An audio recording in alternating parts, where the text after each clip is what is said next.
விஜய் டிவியில் மக்கள் எல்லாரும் விரும்பி பார்க்குற ஒரு காமெடி ரியாலிட்டி ஷோ அப்படின்னா அது குக் வித் கோமாளி தான். குக் வித் கோமாளி சீசன் 6ஓட கிராண்ட் ஃபினாலே இன்னைக்கு நடந்து முடிஞ்சிருக்கு. இதில் யார் டைட்டில் வின் பண்ணியிருக்கா அப்படின்னு சொல்லி பார்க்கலாம். ராஜு தான் டைட்டில் வின் பண்ணியிருக்காரு.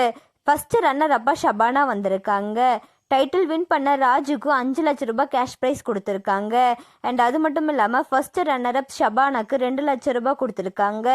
ராஜு கூட கோமாளியா ராமர் இருந்தாங்க. ஷபானா கூட கோமாளியா புகழ் இருந்தாங்க. கோமாளி 2 பேருக்குமே 1 லட்ச ரூபாய் வச்சு கொடுத்துருக்காங்க. குக்கு வித் கோமாளி சீசன் 5ல் பிரியங்கா தான் டைட்டில் வின் பண்ணியிருந்தாங்க. அண்ட் பிரியங்கா கூட கோமாளியா ராமர் தான் இருந்தார். அதே மாதிரி இந்த டைம் டைட்டில் வின் பண்ண ராஜு கூட ராமர் தான் கோமாளியா இருந்தார். 2 முறை ராமர் தான் டைட்டில் வாங்கி கொடுத்துருக்காரு. டைட்டிலை வின் பண்ண ராஜு அண்ட் ராமருக்கும் அண்ட் ஃபர்ஸ்ட் ரன்னரப்பா வந்தால் ஷபானா அண்ட் புகழுக்கும் நம்மளோட சேனல் சார்பாக விஷயம் சொல்லிக்கலாம். உங்களோட விஷயத்தை கமெண்ட்டில் சொல்லுங்கள். அண்ட் இந்த மாதிரியான அப்டேட்ஸ்க்கு நம்மளோட சேனலை சப்ஸ்கிரைப் பண்ணிக்கோங்க.